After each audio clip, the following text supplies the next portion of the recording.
Good afternoon. Today's topic of discussion is to be going over AB 300 and legislation changes that's going to be affecting the residential housing market here in Las Vegas. I'm Dale Snyder with the Snyder Group at Keller Williams Realty, and we've got David Wedemeyer with O'Grady and Wedemeyer. Thank you for your time. Thanks for having me, Dale. Yeah, you got it. Extensive experience in the residential market, done over 2,000 short sales, just a wealth of knowledge. I really appreciate your time to go over this important legislation changes that are going to make a drastic impact on our housing market, right? Absolutely.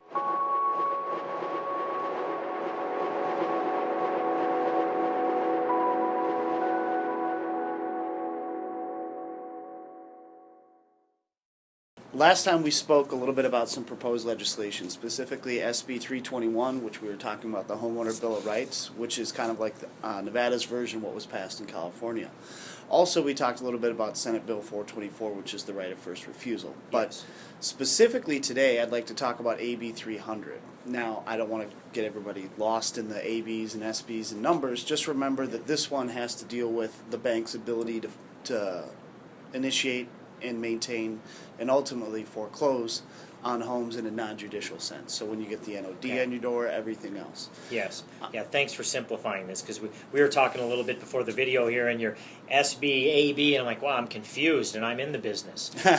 Well, yeah, sometimes I throw out a little bit too much information. It's more, I want people to understand the impact of it and how it's going to affect their lives versus having to digest so many details, because necessarily the details aren't necessarily important. It's just important to understand what this proposed legislation could do to the market and how the market's going to impact their position. Yeah, that makes sense.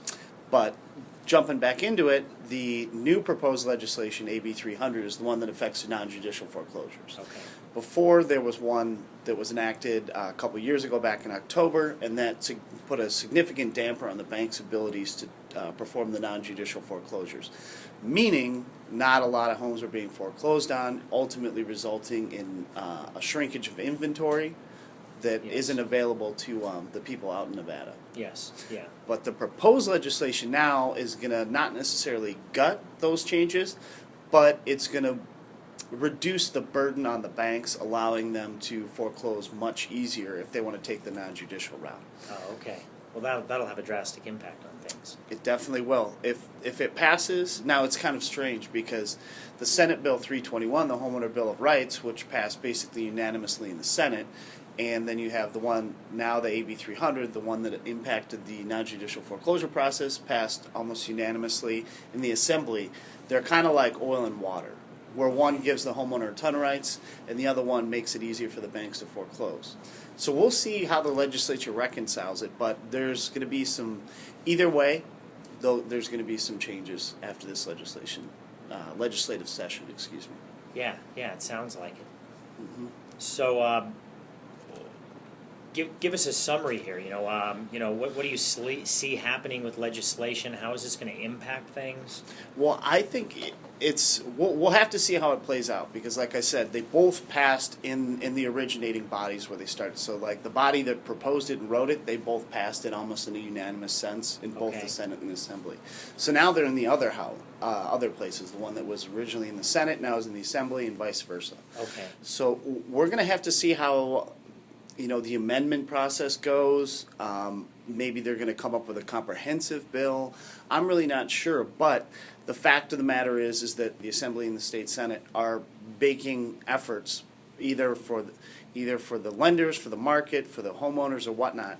There's going to be some definite changes in the future for people who are having issues with their homes, issues with their mortgage payment, or simply are looking to make a strategic decision based upon their financial goals to get out from underneath, say, an investment that isn't what they thought it was going to be. Yeah. Okay, got it. All right, so what would be your advice, or suggestions to people that are, looking at doing a short sale or loan modification, or what should they be doing? Because this is a lot of stuff changing, and it's already a confusing process in itself. And then you throw in all this legislation. I can see a lot of consumers are gonna get confused and not know what to do. Yeah, well, there's a lot of information out there, and there's a lot of changes being made, and it's tough to look through a crystal ball and say, hey, this is what it's going to be 6 months from now, a year from now, 18 months, 2 years, whatever it may be. Whether that be purely with the real estate market or with the laws that impact that market. But what we can do is we can formulate a strategy based upon the laws now and the market conditions now. And right now, the laws in place, either for short selling, loan mods, refis, they're all a good opportunity right now, especially with the market being up a little bit in terms of pricing. Banks are more willing to work with consumers, everything else. So it's a good opportunity to short sell. You have the HARP 2.0 program if you're looking to refi, which not everybody qualifies for because they have to go through a HAFA and et cetera, et cetera. Yes. And then also a loan modification, which depending upon what the terms of that are, it can be more of a forbearance agreement, just keeping you in your home until you ultimately have to do a short sale or refi or something like that. But Yeah. it's a good market for people who are looking to get out from underneath their homes and move forward with their lives. So it's a good time to act now, or you can wait until, I guess, the chips fall in Carson City. Yeah. Wow.